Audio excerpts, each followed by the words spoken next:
it very quickly, so it never really gets them. God! It transcends technology. Sorry, hang on one moment. Are you going to Asda? It's making you go to Asda to get mustard.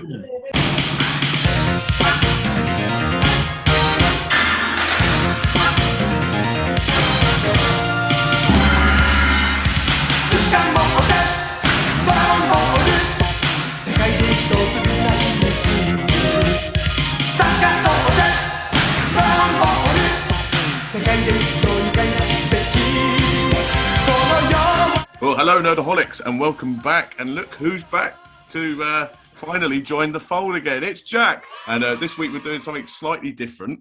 And we're going to be doing a tier list, ranking our favourite sagas from the anime / manga, however you want to describe it, Dragon Ball / Dragon Ball Z / whatever else they're called after that. Super. So, yeah, hope you enjoy this. And then, if you agree or disagree, put your comments in the comment section below, obviously. And, yeah. We'll see you on the flip side. Okay, so we'll start with the first saga in Dragon Ball. That's the Emperor Pilaf saga. Jack, what's your opinion? I'm going to say put it as C. It's not bad, it's not terrible, but it really is just very much a starting point, and we can shift it around later on if we need to. But yeah, for now, Emperor Pilaf, C. I wholeheartedly agree with you. It's good fun. Pilaf is a pretty funny villain. He's not one to be taken seriously. But there's never really a point where he feels like a threat to any of the characters. And the first episode, you're introduced to Bulma and Goku. Pair of them are the catalyst that basically starts the entire franchise off. But this saga was really written by Toriyama as, this is the only thing I'm doing for this show. Because he had a lot of success with Dr. Slump. And then he did Dragon Ball with the intention of just making it like this, like the anime equivalent to it's like 11 or 12 episodes. It's not very long. And it tells a pretty cool story within a short space of time. But I agree with you, compared to what we get afterwards, Emperor Pilaf, I totally agree, ends up in the C category. I believe the next one is the tournament saga. Yeah. Which one is that? Okay, the tournament saga. That's the first tournament. Yes. So it's this one here. I know tournaments are overdone in Dragon Ball. They really are, but this is a really, really good one. It's the first time you're introduced to Krillin. You know, Master Roshi's incorporated a lot more into the storyline. I love the training segments he does with them. It's not just about lifting weights or, you know, kicking and punching and things like that, because his idea is, you know how to do that already. What I'm going to teach you is like the mindset. So you have to train your mind. So we're going to sit down and do school with each other. We're going to deliver milk every morning. You're going to do farming. You're going to do swimming. Yeah, and whilst you do it, you're going to wear like these really heavy turtle shells on your back. And they do that for weeks and weeks and months and months. And they're like, when are you going to teach us how to fight? And he's like, you've completely missed the point of what I'm teaching you. Take off those turtle shells. And then when they take them off, they realize, oh my God, like I feel so light. They can jump like 100 foot in the air, can't they? Yeah. Just Toriyama coming up with interesting ways. Like, it's not just about punching and kicking. It's a lot deeper than that. And there's this wonderful scene where Goku's climbing up this mountain carrying all this milk, and Roshi's right at the top smoking his pipe, like very Gandalf-esque. Yeah. And then Goku is like, this isn't what I expected. You know, I was expecting something more than this. Not really giving him attitude, but basically like, this is not what I expected. Roshi says to him, what you're doing now is exactly what your grandfather did. And he did this exact same thing. And Goku's like, really? He did the same? And he looks down at the carton of milk and he looks up at the mountain. He's like, okay, I'm going to keep doing it then. And just that one moment like that, Goku walks up the hill and Roshi's like, oh, I don't know how I come out with these things. I should do it more often. Basically, Master Roshi disguises himself as another martial artist called Jackie Chan. Jackie Chan. But the reason why he does it, it's so wonderful, because he doesn't want Goku and Krillin, either of them, to win this tournament, because if they win it, they will have this idea that they are the strongest in the world and they don't need to do anything to improve.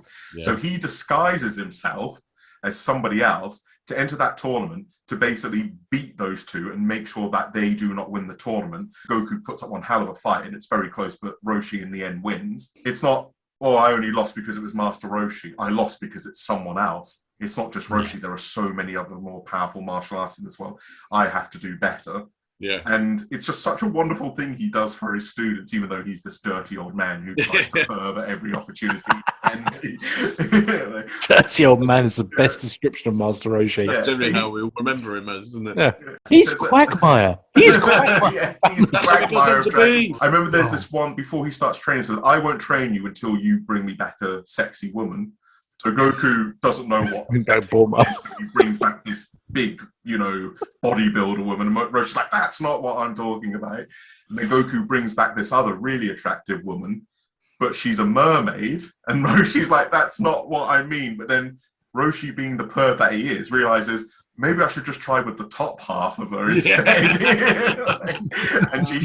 But as dirty and as perverted as he is, he always gets his comeuppance. He always gets slapped in the face or is humiliated and embarrassed. So yeah, it's a little bit on the nose, but he always gets his comeuppance in the end. Yeah. I love this saga. I probably would put it as high as A rank. I don't know where you would put it, Jack. I don't know. I think I'd probably go B. It's definitely better than the Pilaf stuff. I don't know if it's quite A because I think we have better stuff coming. That's the thing. Yeah. I think the reason why I put it as high as A is because this, to me, is where Dragon Ball really does begin. Stick it in A then. Yeah, because everything we know about the show more or less starts with this saga. That to be fair, that is very true. Stick it in A, and we can shift it later if we want to. But I think A. Exactly. Yeah. It's definitely better than definitely better than Pilaf. Definitely. Yeah, definitely. All right, the Red Ribbon Army here. It's this one here. Yeah. This is the beginning of the Red Ribbon Army saga, and it goes right up to the end of Muscle Tower. He has to fight Major Metallotron. I think that's his name, which is definitely like this is Arnold Schwarzenegger in Dragon Ball. And he has to fight like this ninja, and he makes friends. It's the first time you're introduced properly to androids as well. Which, can I be perfectly honest with you? I for the most part, I like the Muscle Tower stuff, but the Red Ribbon Army, with the exception of the last third of it, I want to say, for the most part, I'm not a huge fan of. I find it really can drag in parts. It's the longest arc in Dragon Ball. Whenever I go back and watch it, I tend not to really watch the first third of it. And that's, when because Goku wants to find his grandpa's Dragon Ball again, the 4-star ball. So that's the reason why he goes on this adventure, and then he finds out the Red Ribbon Army are also looking for it as well. I would probably put this in the C tier, and only because the Muscle Tower stuff is pretty good for the most part. The Red Ribbon Army, for the most part, never really felt like a huge threat to Goku. Particularly in this part, there was never a moment where it felt like Goku really, truly was in major peril. To be fair, he wasn't. Should we say C? Emperor Pilaf, but it's still C tier. Yeah, definitely. And then we have the General Blue saga of the Red Ribbon Army arc. Cool. General Blue, I think, is definitely a step up from the first third of the Red Ribbon Army. General Blue does feel a bit more like a threat. He was on par, if not stronger than Goku, to a point where it's like, no, he's a proper threat. The only reason he's not in the tournament is because, I'm in the army. Why would I go and participate in a tournament? The show also openly mocks him for being gay as well. Looking back on it now, you're thinking, oh, God. That's not very progressive. You couldn't do that now. No. But overall, I quite like it when they go, because, they bring Krillin and Bulma back into the fold. The stuff with Roshi's also very funny as well, trying to still do his perverted things whenever he can. And I also love it when they go into the Pirate's Cave and are looking for the Dragon Ball there and the treasure, etc. I would probably still keep it in. Actually, I think I'd keep it in C tier, but put it above these two. Okay, I'll go with that. You happy with that? Yeah. Yeah, I'm happy with that. Right. So this is by far the best part of the Red Ribbon Army saga. We were talking about it before you joined the chat, Sean. That Mercenary Tao, or Tai Pai Pai, whatever you want to call him, was the first villain Goku fought where he had no chance against him. Okay. Yeah. And Goku gets his ass handed to him. Cool. And Tai Pai Pai, Goku befriends these characters before Tai Pai Pai shows up. Upa, I think that's his name. Upa and something else. And, and his father. I can't remember the name of the father. And they have Goku's grandpa's 4-star Dragon Ball. And Goku's like, oh, can I have that? Can I have that? And they said, yes, you can, because you've just saved us from the Red Ribbon Army. And then Tai Pai Pai shows up because he's hired by Commander Red to basically take out Goku and get all the Dragon Balls for them, because frankly, Goku's caused them nothing but trouble. They want to hire this mercenary and kill him off and be done with it. And he nearly ends up doing that. Tai Pai Pai shows up, he kills Upa's father, quite quite brutally as well. He throws. Oh yeah, it's a proper savage thing, doesn't he? Yeah. Yeah. And then Goku attacks him, gets his ass kicked, and Goku survives the encounter. Upa explains to him, if you climb this tower, which is Korin's tower, Korin's the white cat Sean. Oh, yeah. That's when we're first. Oh, that's what that is. Right, okay. Yeah. You call yourself a Dragon Ball fan? What the hell's wrong with you? I thought you knew your Dragon Ball cats. And so Goku climbs the tower, does this weird training with Korin, and he's like, oh, if you can, like, basically get this jar of water, sacred water from me, you drink that sacred water and you'll become way more powerful. And Goku spends like 3 or 4 days trying to get this water, and when he finally gets it from Korin, he drinks it. And Korin's like, well, what do you think? And Goku's like, I don't feel any more powerful. It's like, well, you shouldn't do. It's just ordinary tap water. Nothing special about it or sacred about it at all. But you climbing up this tower twice, actually, and chasing me around for the past few days has made you even more stronger. You just don't even realize it. Yeah. Mercenary Tower, they have a rematch. Goku beats him. And there's this great moment where Goku realizes, I can do something really good here. I'm going to collect these Dragon Balls and wish for Upa's father to come back to life. And that's when he goes and attacks the Red Ribbon base head on, basically wipes them out. And that's the end of the Red Ribbon army at Saga. So it gets off to a slow start, but I think it really does peak at the end. So we happy to put this in B tier, Jack?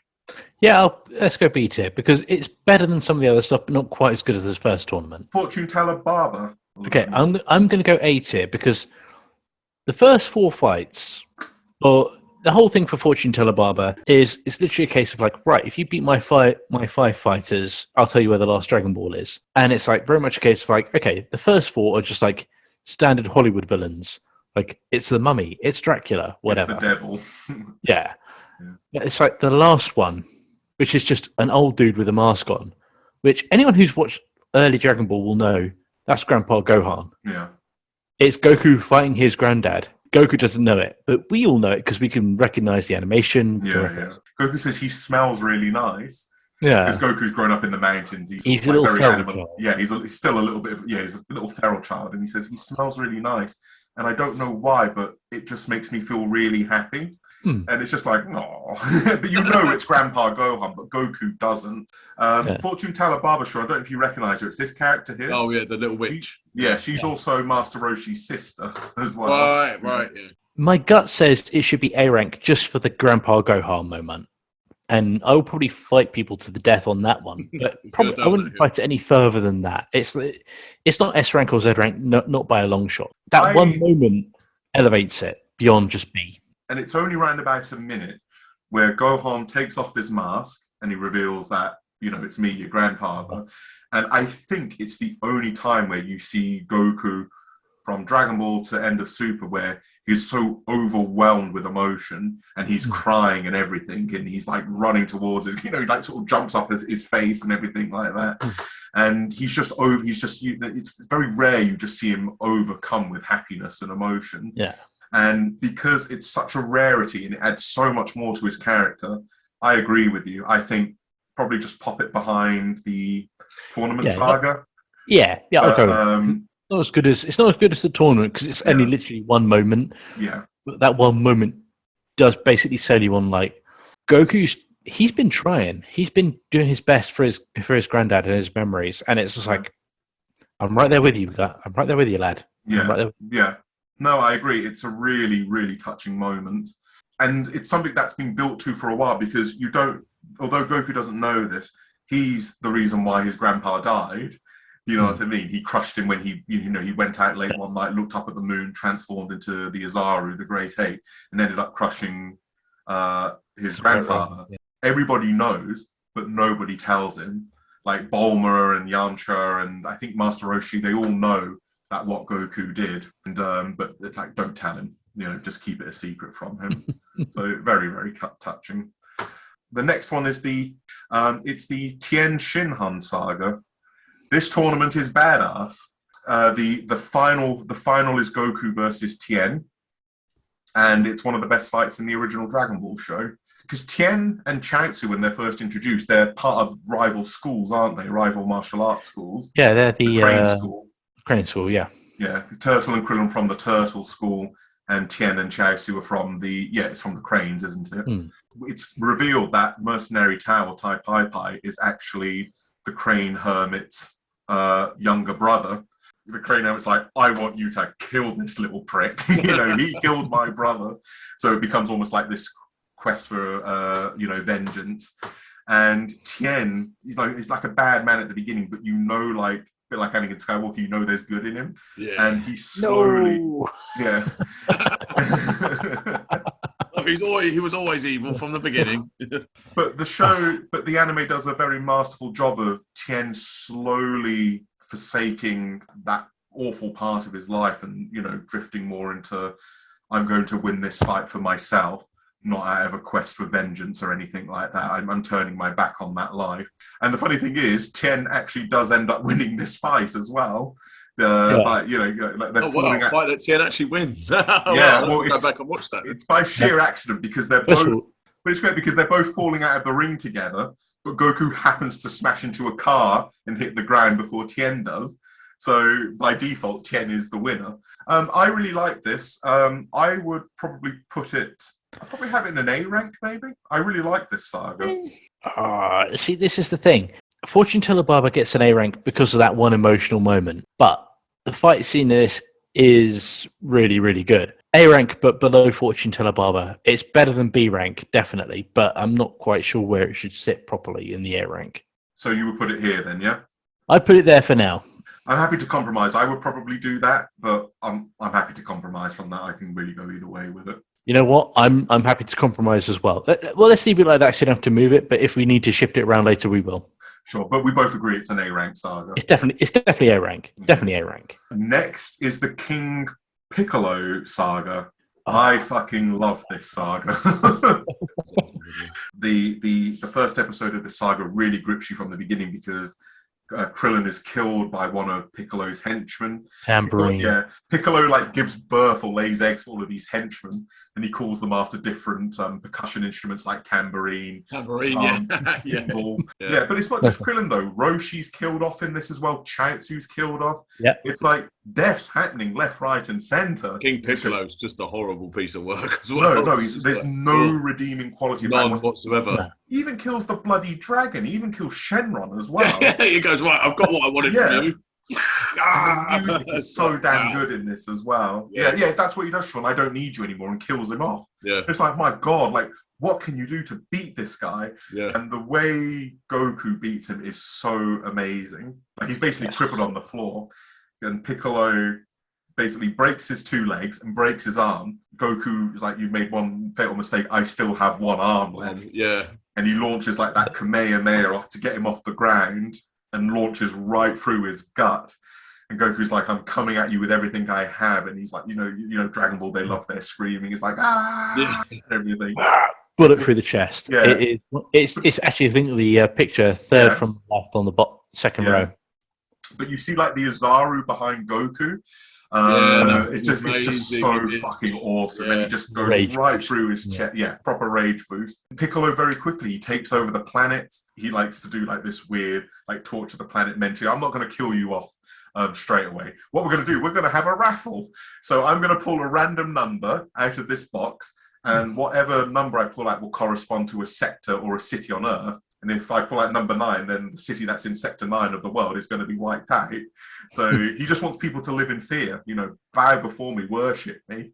And it's also good because Tien wants to try and do his bit as well. He's off learning a different technique called the Mafuba, which is also called the Evil Containment Wave.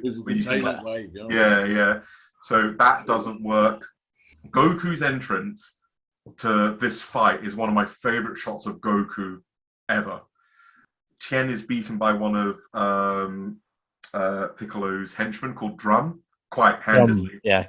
And Goku just wipes him out with one kick. His eye pops out of his skull. Yeah, it's pretty fucking brutal, isn't it? So awesome. It's so good. 若返ったのだ。どういうことかわかるか。貴様をコテンパにした相手がさらに圧倒的なパワーを身につけたということだ。逃げろソン。すぐにここから逃げるんだ。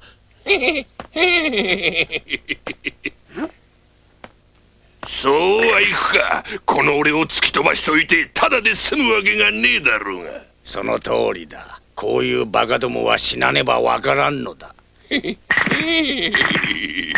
気をつけろソン。そいつの動きは。